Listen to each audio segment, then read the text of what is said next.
It's getting bad. Hello, everybody. It's Jason. And it's Marnie. What a beautiful background you have today. Isn't it fantastic, Jason? It's making me hungry. We look amazing today, and this amazing treat that sits behind us. I'm sure everybody's wondering, what are they doing? Why are there jelly-filled donuts behind them today? Well, guess what, everybody? Today is National Jelly Donut Day! Yay! And guess what, everybody? Jason and I both made sure that we each went and got our own jelly donut. Cheers, Marnie! Cheers! Cheers! Cheers! You always got to find what goes in, otherwise it squeezes out. Well, mine's good. Very good. They're kind of messy, though. Yeah, I'm going to have to take my computer back into IS to get it cleaned out. That's good. That's very good. How are we going to carry on with our show today? I don't know. I do. We got a video to show, so I can eat my donut during that video. We do have a video to show. So, as you know, when we recorded on Friday, we shared the exciting news that Gertrude had hatched her ducklings.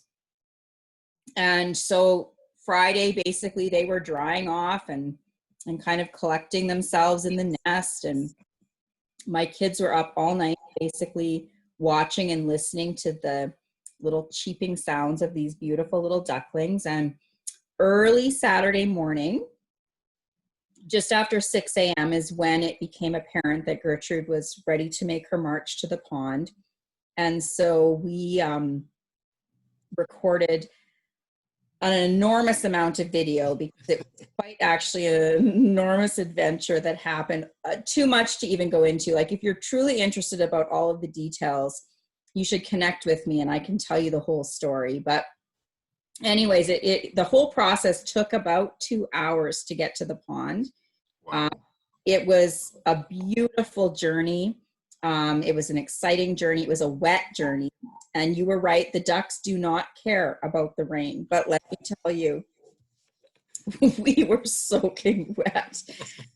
However, it was amazing to be able to, support her along the way and get them to the pond. And we had our tears and our farewells, and are just so proud of her and all that she went through, and just the journey that these little ducklings have to go through to get to where they need to be is something amazing. So we created a video, a very short, like kind of stuck together clips of what it looked like. Because like I said, it was like a 2-hour journey. So, and it was wet. And so there was just lots happening that morning, but we wanted to share with you. So I'll just let you watch, and Jason and I can enjoy our donuts while we're watching. Okay, here we go.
So I don't know if you could tell, they're at the very end. Well, so there was 9 beautiful ducklings, and let me tell you, the process of like them coming out of the pot is a whole thing. Like that took a long time.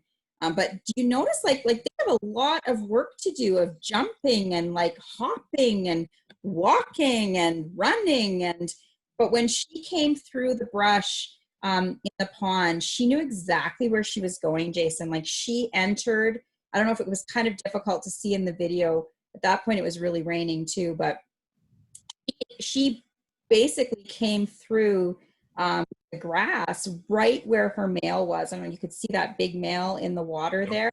And they were on the bank, and she, I think, was exhausted, but they met each other, and they spent like just time together as a family. And then the ducklings ended up in the water, and oh, it was so emotional. It was just a beautiful, beautiful day. Exhausting.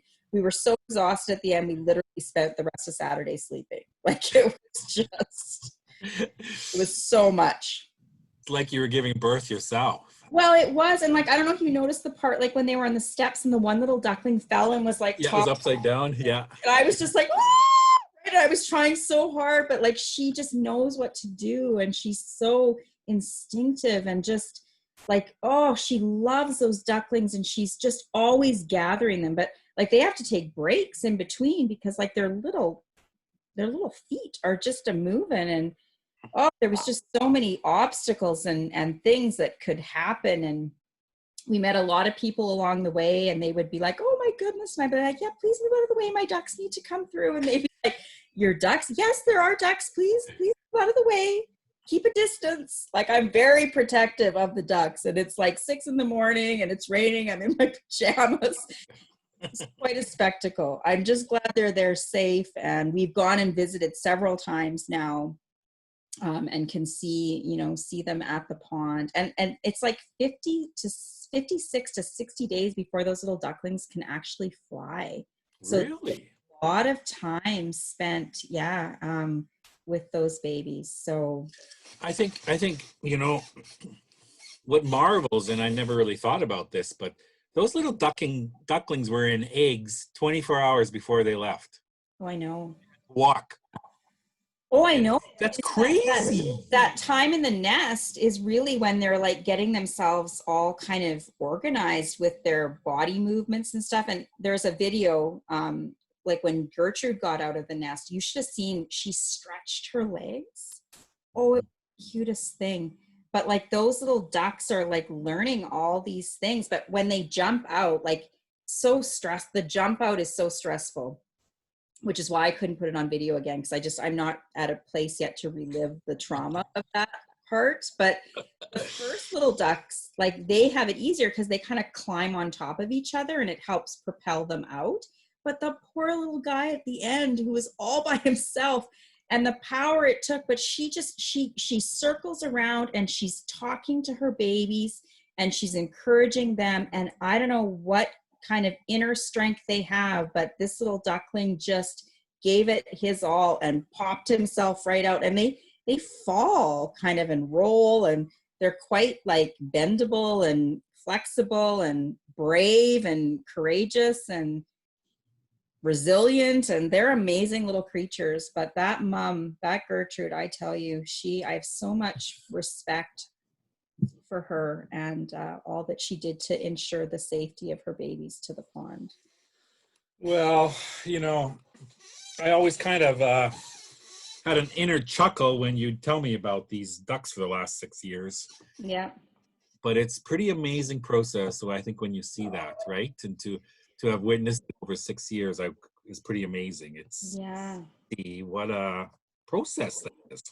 It is. It's like, I think it's just over time, right? And being able to watch and observe and learn about this beautiful, natural process of nesting, and has been just such an experience for my entire family. And we feel really invested in her, and really grateful that she's chosen our plant pot on our front step for so many years. And are really, like I said, it's a really emotional kind of sweet sorrow, because we're thrilled and have so much, joy for the whole process, but then it's like sort of a little bit of grieving that it's over, right? And yeah, no kidding. kind of now I feel like, even like since she left on Saturday, like everybody in my family kind of looks back out and looks in the nest. And so like that one picture was Lily May, and like Lily May was, I think so so concerned about the whole process because, we were so concerned, and we miss Gertrude for sure, and wish her well in her new adventures and journey through the fall and winter. And we'll like just anxiously anticipate her arrival, we hope, again next spring. Well, you might have to call the conservationist to tag her with a monitor so you can follow her life.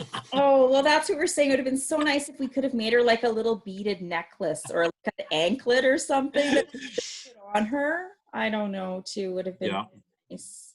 So that's quite an experience. It really is. So today, besides being the wonderful donut day, Jellyfield donuts, sorry. I really like the ones with sugar on the outside instead of the icing sugar. Yeah, I know. There's different variations for sure. But it's also Best Friends Day. It is Best Friends Day. It is Best Friends Day. And what a great day to celebrate your best friends. Right, those connections, right, of those people that we care about, that support us and we support. And, perhaps today in celebration of your best friend, you can maybe go share like in having a donut, like a physically distant, socially distant donut share today. Exactly. Or that might be something fun. Or you could go for a walk by a pond and look at some ducks. As you eat a donut, right? As you eat a donut. Don't share the donuts because isn't there something about the yeast is bad or something? Well, and you can't share food right now, I don't think. So you each need your own. Even with a duck? Oh, don't feed the ducks donuts. No. That would be terrible, I think. I don't know that they would eat them, but you don't want them to eat them. So I think I read something that it was bad to feed ducks. Yeah, don't feed the wildlife. That's not a good thing. They know what to eat. You eat the donut on the side of the pond with your friend in a physically distanced way. And that would be, I think, an excellent way to start Monday off. I think this is an excellent way to start Monday off. Exactly. So have a wonderful Friends Jellyfield donut today as you celebrate Gertrude's new life. Thank you, everybody. So glad that you're sharing everything with us. Yeah. Thanks, guys. My friends out there in Wonderland. Bye. Good day. Bye-bye.